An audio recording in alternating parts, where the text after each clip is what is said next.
You know when you go to a job interview and they ask you what your biggest weakness is? I have to admit, I was never quite honest with that question. In fact, I don't know many people who are, because if I had admitted what my biggest weakness was, I never would have gotten hired. In today's video, I want to talk about how my biggest weakness practically crippled my writing and how I overcame it.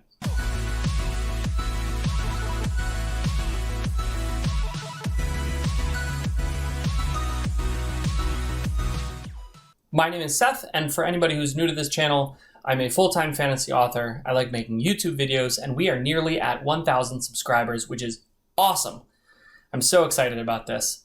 Do me a huge favor, hit the subscribe button, like the video, and leave a comment below letting me know what kind of content you would be interested in seeing, or if you have any questions that you would like for me to answer moving forward.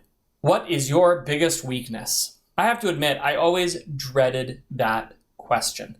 If you ask me for strengths, I'm happy to list them off. You ask me for weaknesses, well, that's a different story. You know, in life, it's important that we become comfortable understanding our weaknesses and even talking about them, because that's the only way that we improve. That's the only way that we get better. And when I started writing, that weakness of mine that I didn't want to talk about with anybody, I realized that it was going to prevent me from writing altogether if I didn't do something about it. And maybe some of you can relate to this, but if I'm really honest, my biggest weakness is that I hate to do things more than once. Like, I really hate it. I hate drudgery. I hate anything that I have to do over and over and over again. I get bored really fast. My attention is constantly wandering. I'm constantly looking for new and exciting and interesting things to do. I literally hate doing the same task more than once.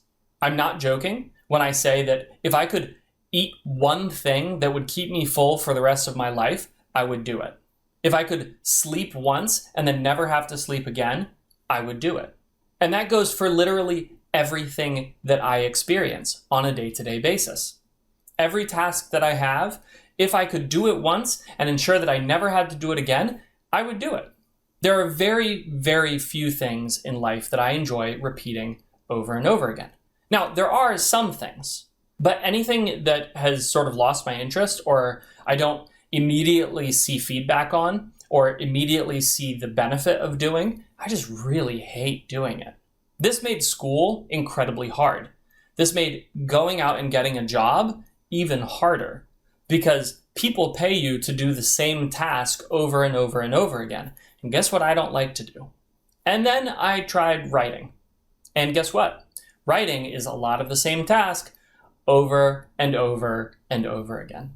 I don't know, maybe you've never experienced this, but I would literally sit down sometimes with an idea in my head, and the thought of hitting the keys on my keyboard for like an hour would be so mentally draining that I would just get up and do something else. I had the idea, I wanted to tell the story, I knew I could do it, but just the idea of having to type was like, forget it. I'm not gonna do it. I just can't. But if I wanted to be a writer, I knew that that is something I would have to overcome. Furthermore, it takes a long time. Being a writer is tough. It just takes a really long time to get good enough that people are going to want to read your work. And even after you get good enough that people want to read your work, it takes a really long time and a lot of effort to get people to read your work. And then even after you've gotten people to read your work, it takes a lot of time and a lot of effort to grow an author career. And the thought of that, of having to repeat the same actions over and over and over again, having to write new books, having to do the work of it, that to me was torturous. The results in writing come slowly. This is not a task for the faint of heart. So, how did I go from that person who hates doing the same thing over and over again, and if I'm honest, still hates doing the same thing over and over again, to somebody who can consistently sit down and write 7,500 words, no problem, without fail? How did I go from one extreme to what seems to many people like the complete other extreme? Well, I followed a very simple framework. I call it add fun. That's it. Just add fun. So when I don't like doing something, which if I'm being honest, is like most things I don't really enjoy doing. I know that I can get myself to do it if I add fun.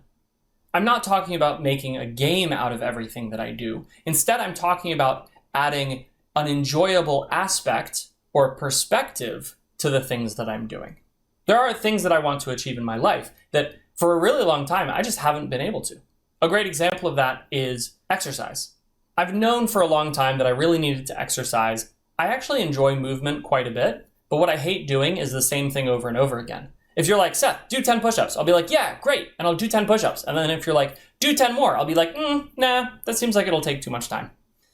It's not that I don't understand that doing 20 push-ups would be good for me. It's just that like, I did 10 and now I'm done.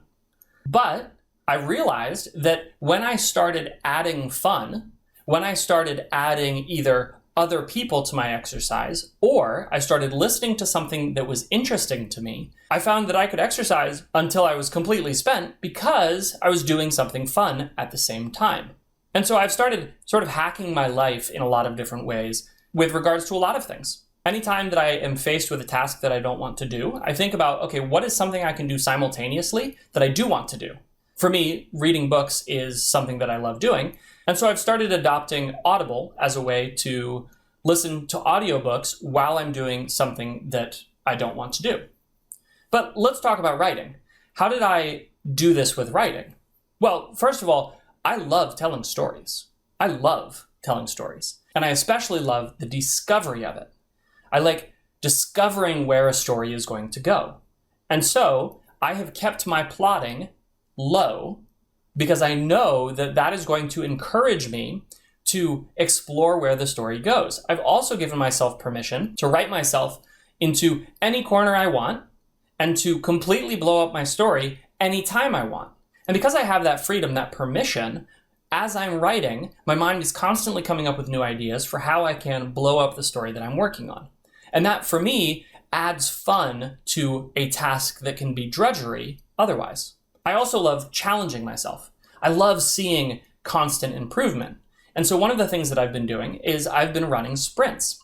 Instead of just sort of sitting down and trying to write, I give myself a specific amount of time and I write as much as possible in that amount of time. And then I check it and I say, okay, how many words did I get? And I have this running total in my head of, on average, how well I sprint. And so I know in a given period of time, I can write X number of words. So for instance, 900 words in half an hour is pretty good for me. So if I'm hitting 850, I start getting a little bit competitive with myself and say, okay, let's go for 950. Let's try to add a few more words in that same amount of time. And so that turns something that could be drudgery into something fun.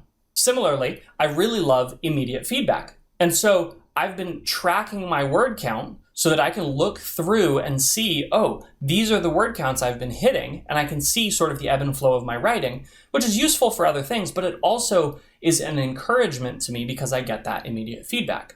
That's the same reason that I work with beta readers. Because I can get that immediate feedback, that socialization, when I talk with people on Discord, I find that incredibly helpful in my writing because as a naturally social person, when I just sit down in my office, it can get old. And so by adding that interaction with other writers, with beta readers, I've been able to turn something that would be dull into something fun.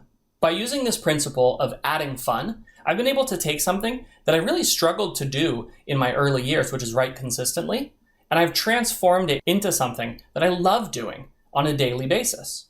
And you can do this as well. If you're struggling to do things that you just don't want to do or you don't like doing, make a list of all of those things. Maybe put a frowny face at the top of it, and then make another list of a bunch of fun things that you really do like to do, and put a smiley face at the top of that one. And then start brainstorming and think about how you can take the things from your happy list, your fun list, and you can superimpose them on top of the things that you have to do, but you don't want to do from your drudgery list. And you can come up with creative solutions for how you can do two things simultaneously. And when you start doing that, you'll find that all of those things that were drudgery before now become something that you actually look forward to doing.